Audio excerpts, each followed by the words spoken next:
All right, part 3 of chapter 8, starting with influenza. All right, influenza every year affects 5 to 20% of Americans and can cause as many as 36,000 fatalities. That would be worldwide, not just in the United States. And those who will succumb to this infection are probably going to be infants and then those who are past the age of maybe 70 years old. All right, the influenza virus itself is contracted by inhaling droplets that have been coughed or sneezed into the air, or by direct contact. So if someone used their hand to wipe the snot out of their nose or off the tip of their nose and then immediately touched a doorknob, then you came behind that person, you touched the doorknob, and then maybe you itched your nose or you itched your eye and directly transmitted the virus from the snot that was on the doorknob into your mucous membranes. That is how you would become infected. And the virus infects the cells of the respiratory tract. The disease itself it can be very mild: runny nose, cough, fever, chills, headache, body aches, nausea. In some cases, when this is fatal, the person is generally either very young or old and their immune system is not working well. And a lot of times the infection will lead to secondary infections, bacterial pneumonia, or something along those lines. So that even if they didn't officially die because of the influenza was there to lower their immune system, to cause damage already in their body, which then allowed other organisms to come in and attack that body. The best way of preventing it really is actually getting a vaccine. The vaccine is available each year. It changes each year, and you should actually be vaccinated every year. The next best way of prevention is going to be hand washing. Just washing your hands with good old soap and warm water, and then being careful not to touch your face with your hands. All right, the influenza virus itself has two particular proteins.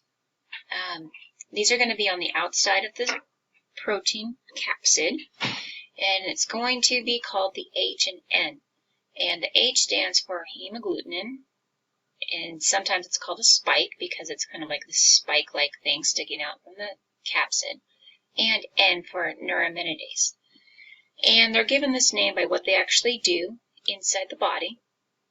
But the H molecule allows the virus to bind to its receptors on the cells within the respiratory tract, and then the N spike attacks host plasma membranes. It breaks down our cell membranes.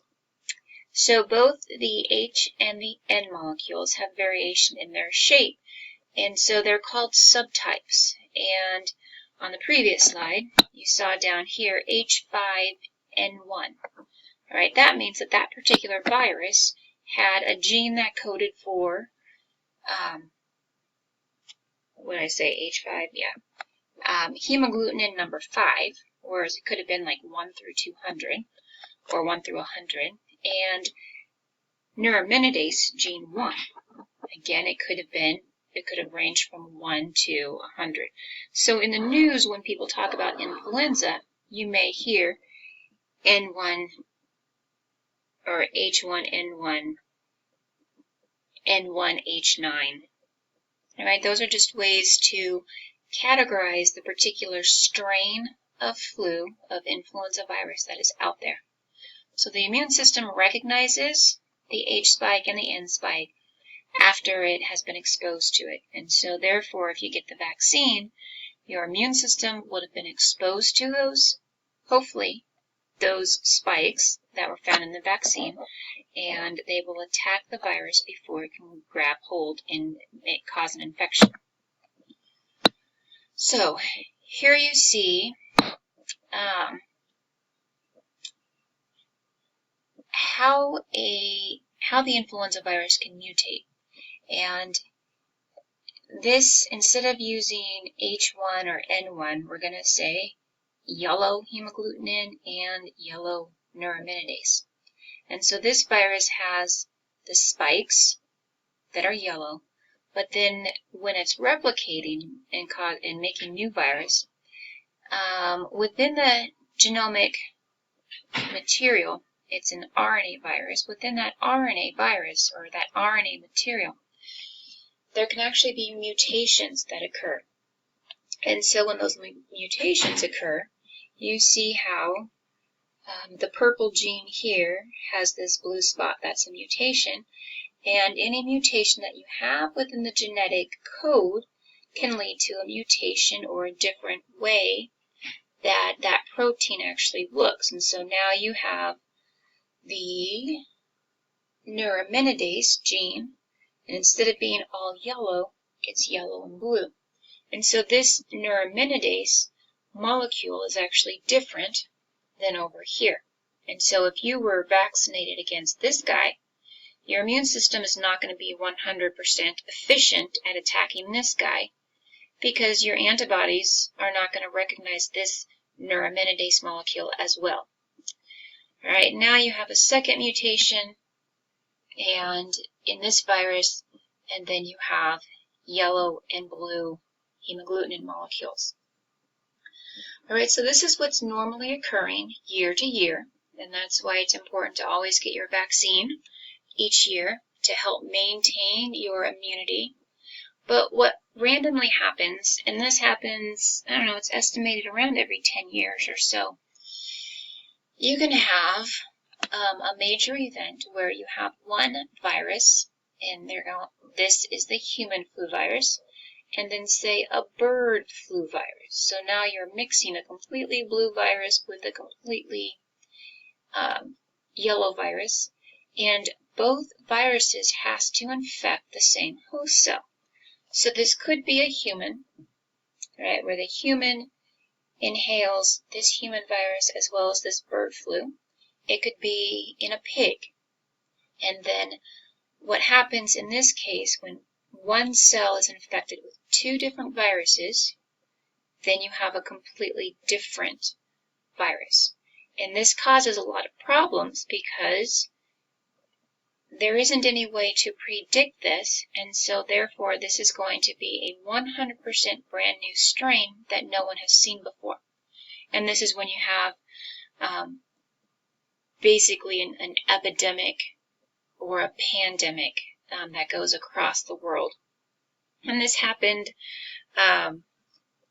most notably in 2009. And unfortunately, there isn't any way to predict this or vaccinate against it. We can vaccinate against this, but not this scenario. All right, a couple of terms to look at in terms of microbiology. You have what's called emerging diseases, and emerging diseases are diseases that are coming into the population within the last 30 years or so. So measles, mumps, polio, those are not emerging diseases. They've been wiped out. They've been known about for a long time. They've been wiped out for the most part with vaccinations. But emerging diseases are things that are coming around that are brand new. So HIV, AIDS, is on the borderline of being called an emerging disease because it's been over 30 years since it's been established into the population. But you have the avian influenza, the swine flu, right, H5N1, H1N1.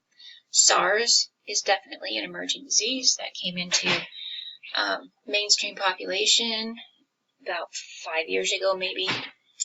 And then there's re-emerging diseases, diseases that are starting to reappear after a significant decline in incidence.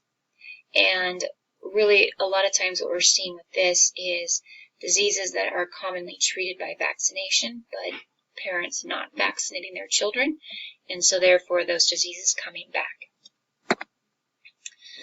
All right, emerging diseases, another one is Middle East Respiratory Syndrome, or MERS. All right, this is a coronavirus that causes respiratory problems, and It's kind of funny. I think this was actually, there could be some connection with camels being infected and then transmitting it over to humans. But it causes pneumonia and eventually kidney failure. And thankfully, this isn't prevalent in the United States yet. All right, and the last slide, or the last two slides, is to look at antibiotic resistance. All right, and the problem with that and how antibiotic resistance develops. All right, we do have two slides. So penicillin was introduced into mainstream use in 1943, and 4 years later, bacteria were resistant to it. And so what that means is the bacteria had seen the penicillin enough that they were able to mutate to figure out a way to not be killed by the penicillin. Now, it's important to note that you need to have your terminology straight. Antibiotic use does not cause humans to become resistant to the drugs. And I've heard that randomly. Yeah, I'm resistant to penicillin. Or, yeah, and that doesn't work. The pathogens become resistant to the antibiotics. You get the pathogen, you take the antibiotic, but you don't get better. You continue to stay sick or get more sick.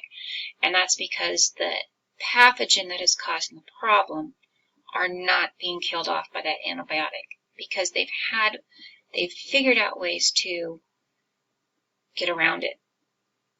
All right, now other organisms that are a major problem is tuberculosis, which we talked about. Staphylococcus aureus, you've probably heard of MRSA. That's methicillin-resistant Staph aureus. There aren't very many drugs to treat MRSA. There aren't many drugs to treat a variety of antibiotic-resistant organisms that are really causing a lot of fear within the medical community. Because if you don't have an antibiotic to treat an infection, that patient could very easily die. And new drugs are not being created nearly enough or nearly as often because it's just too expensive. So the best way to fight antibiotic resistance is by using antibiotics wisely. Right? If you have a common cold, you don't use antibiotics because a cold is caused by a virus. Antibiotics only work against bacteria cells. All right, so how does antibiotic resistance develop? And you've got this wonderful picture here, a very common example of bacteria cells that are on a petri dish. And you have individual colonies here, and the black or the dark colored bacteria are not drug resistant. So when you take that drug, you're going to kill off all of these dark guys and exposure to the drug. You have all of these guys being killed off very quickly into the course of antibiotics. The pink guys are resistant, and so they're not going to die off at all. And later in the course of antibiotics, you still have some of these dark guys hanging out, and that's because maybe they're not growing, or maybe there's something, they're just not metabolically active.